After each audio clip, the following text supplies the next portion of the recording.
Naquele tempo disse Jesus a seus discípulos: Não se perturbe o vosso coração.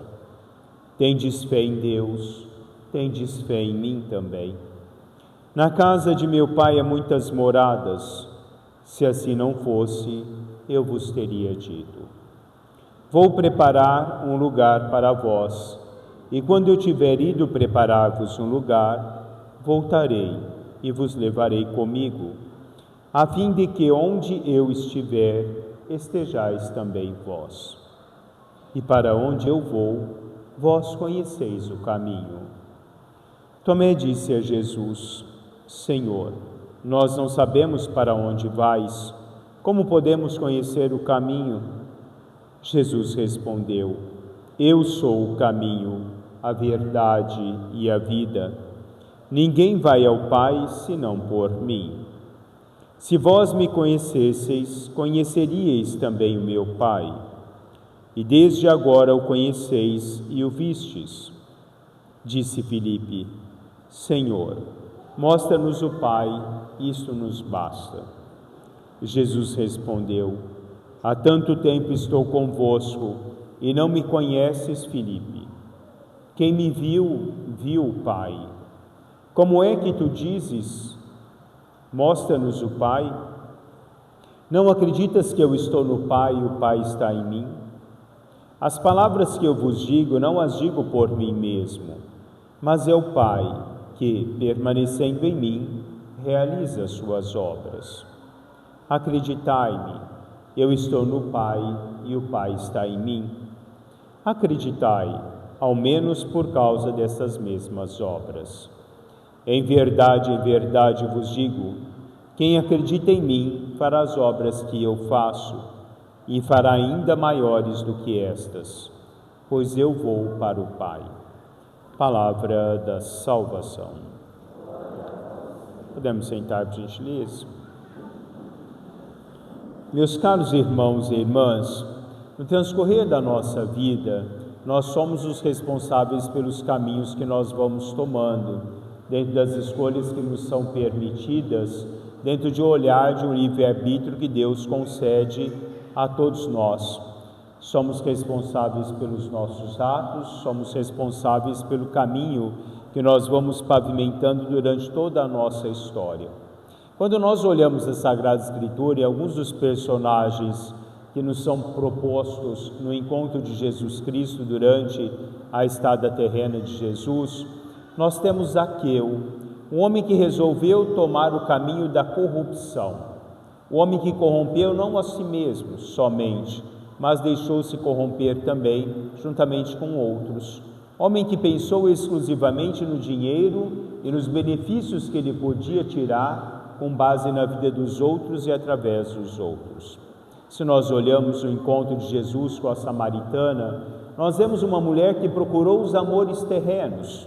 Teve 5 maridos, mas em nenhum deles ela encontrou verdadeiro amor que fosse substancial à vida. Uma mulher que foi cada vez mais inconstante dentro desses amores e os desejos que ela procurava dentro de uma vida terrena.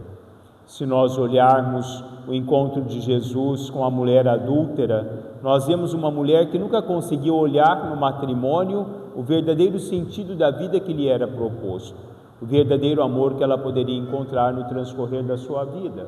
Ela se tornou uma mulher adúltera, uma mulher que fugiu aos padrões da fidelidade, uma mulher que tomou o caminho do adultério. Quando nós olhamos a história que Jesus nos conta de Lázaro e o homem rico, nós vemos um homem que exclusivamente procurou viver os luxos da vida, um homem que se entregou inteiramente a somente aquilo que a vida poderia lhe oferecer. No caminho dele só existia o mundo, no caminho dele só existia o luxo, não existia a caridade, não existia a fraternidade e o amor ao próximo. Quando nós olhamos a história do filho pródigo, nós vemos um jovem que, desencantado da vida em Deus, procurou a vida no mundo, tentou conhecer os amores do mundo, coisas que são passageiras e que não agregam no transcorrer da nossa vida. Um homem que perdeu-se inteiramente de si mesmo, que que descobriu mais tarde que o único sentido da vida era o caminho que o Pai lhe oferecia. Retornou ao Pai. Assim como o filho pródigo, todos os outros 4 personagens que nós narramos tomaram caminhos diferentes na vida, mas em determinado momento se encontraram com a verdadeira vida. Se encontraram com a pérola preciosa que Deus propõe a cada um de nós, que é o sentido da vida que é fundamentado através da sua palavra. Eu sou o caminho. Para onde iremos ou para onde vamos, se só tu tens palavra de vida eterna? Mas também a indagação de Tomé, que não sabia qual era o caminho que tomaria na vida, porque nós não sabemos para onde vais, como podemos ir? Qual é o caminho que nos leva a Deus, né? Qual é o caminho de Deus? O caminho de Deus é sempre o caminho da conversão, é sempre o caminho da vida. O caminho que Deus mostra a cada um de nós é o caminho do amor. Mas para vivenciarmos o caminho do amor em Deus, é necessário renunciarmos ao mundo e renunciarmos a nós mesmos. Quem quiser seguir-me, tome a sua cruz, renuncie a si mesmo e me siga, porque o caminho de Deus é o caminho da renúncia. Não é o caminho da leveza da vida, não é o caminho substancialmente da vida luxuosa, da vida corrupta que pode ser oferecido a cada um de nós, na vida dos amores que podem passar pela vida do homem. Porque o caminho de Deus é o caminho onde cada vez mais o homem renuncia a si mesmo para encontrar com aquilo que é substancial a ele no transcorrer da nossa vida. Tudo o que não é eterno é eternamente inútil no transcorrer da nossa vida. Carl Lewis dizia isso. Se nós vamos vivendo aquilo que não é eterno, nada disso se torna para nós profícuo no transcorrer da nossa vida. Nada disso sedimenta o nosso ser, constrói o nosso ser, se serve de alicerce no transcorrer da nossa vida. Como nos diz a primeira leitura de hoje, a segunda leitura, a pedra que os construtores rejeitaram, tornou-se a pedra angular. Mas essa mesma pedra angular, que pode ser o fundamento da nossa vida, o alicerce do nosso ser, para aqueles que não conhecem Deus e não reconhecem em Deus o verdadeiro sentido da vida, ela se torna pedra de tropeço. Ela se torna esse homem uma adversidade na sua vida, um obstáculo para que ele possa viver o sentido pleno ao qual ele se entrega dentro da procura inútil da vida e das coisas inúteis que a vida vai oferecendo a ele no transcorrer de toda a sua vida. Todos esses personagens que nós os encontramos tiveram algo que era essencial na vida deles, o sentido de querer encontrar com uma vida diversa, reconhecer os erros da vida, tomar um novo caminho, entregar-se inteiramente a uma mudança que somente nós nos encontramos quando nós nos encontramos com a palavra de Deus. Maquiavel dizia assim: uma mudança sempre deixa caminho aberto para outras mudanças. Quando nós reconhecemos a necessidade de uma mudança na nossa vida, através da palavra de Deus, outras mudanças virão dentro do contexto da nossa vida, da nossa história. Porque nós encontramos com o que nós chamamos de amor, porque Deus proporciona a cada um de nós o verdadeiro amor. O homem não pode viver Deus se ele não vive enquanto comunidade. Quando nós olhamos a primeira leitura de hoje, nos Atos dos Apóstolos, ele nos fala que diversos foram aqueles que, ouvindo a palavra de Deus, converteram-se ao cristianismo. Eram pessoas que eram totalmente conhecedoras da palavra de Deus, pessoas que não ignoravam a palavra de Deus, mas viram um novo sentido e que a promessa se realizava através de Jesus Cristo. Os outros personagens também conheciam a palavra de Deus, mas Deus se tornou para eles algo que era substancialmente no transcorrer da vida deles, algo que naquele momento não era útil. Se tornou inútil a presença de Deus no transcorrer da vida deles. Muitas vezes Deus caminha conosco todos os dias, Deus caminha conosco e nós ignoramos essa presença de Deus. Nós ignoramos o sentido que o caminho de Deus pode proporcionar a cada um de nós, porque é só nele que nós encontramos a vida, só nele nós encontramos a felicidade perfeita, só através da palavra de Deus é que nós nos edificamos e não nos perdemos. É somente nele que nós encontramos o direcionamento que nos leva ao coração de Deus. Para onde eu vou construir a vocês a morada eterna, né? Mas lá onde substancialmente vai estar aquilo que é eterno para cada um de nós, não tem espaço para aqueles que não constroem através da fé no transcorrer da vida. A nossa história é a construção daquilo que nós queremos a cada um de nós na vida vindoura. É o essencial a cada um de nós que nós construímos através da nossa fé. A fé que recebemos de Deus como um dom sobrenatural. A fé que aparece-nos como luz para a estrada, orientando os passos do nosso caminho em todo o tempo. É a fé que se torna a luz para os nossos passos, né? É a fé que vai nos tornando e fazendo com que nós possamos nos encontrar com Jesus Cristo. A fé é o fundamento da esperança, é a certeza a respeito do que não se vê, de São Paulo na carta aos Hebreus. A fé é o caminho que nos leva a encontrar-nos com a sabedoria da vida, que é a meta da alma humana, que é nos encontrarmos com a sabedoria que só Deus é capaz de dar a cada um de nós, só Deus proporciona a cada um de nós no transcorrer de toda a nossa história. Encontrar-se com Deus é encontrarmos através da nossa fé. Filipe hoje indaga Jesus Cristo, né? Mostra-nos Deus, mostra-nos o Pai, isso nos basta, não precisamos de mais nada. É como se Jesus Cristo apenas tivesse transmitido uma palavra que pudesse nos dar uma percepção de Deus. Mas Jesus Cristo é a própria presença da essência de Deus. Quem me vê, vê o Pai. Quem me escuta, escuta ao próprio Pai.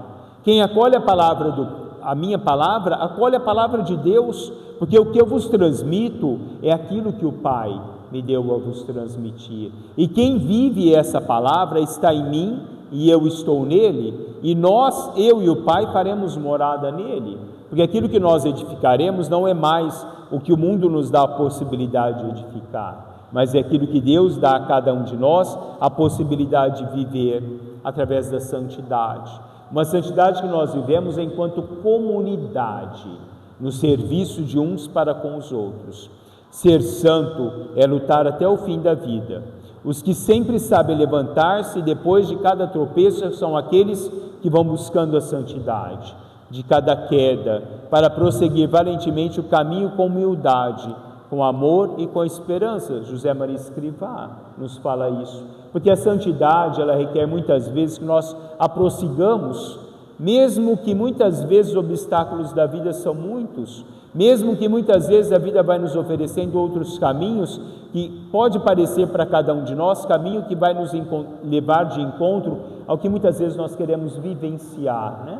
Nesse nosso olhar carnal da vida, nesse nosso olhar apenas mundano que nós trazemos dentro de nós e que muitas vezes nós deixamos com que seja exacerbado no transcorrer da nossa vida. A primeira leitura nos mostra homens que foram ali naquele momento, através da unção do Espírito Santo, levados a se colocar a serviço da comunidade, a serviço de uns com os outros. Nós não vivemos Deus isoladamente.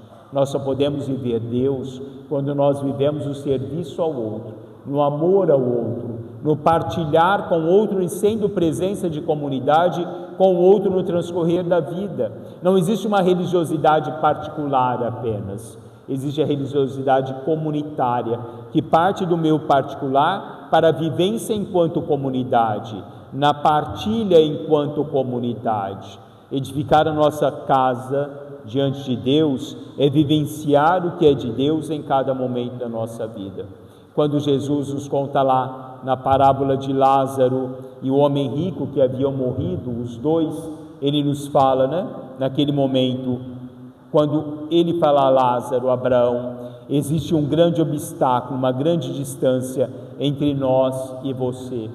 Mesmo que nós queiramos, você não pode chegar até nós, porque esse obstáculo é o mundo, essa profundidade é o mundo que muitas vezes nós nos jogamos ali e vivemos na profundidade desse vale que o mundo vai nos oferecendo, e cada vez mais nós vamos nos perdendo dentro da infinitude de tudo aquilo que Ele pode dar para nós, porque quanto mais nós vamos vivenciando, mais nós vamos nos perdendo em todos os sentidos da vida, né?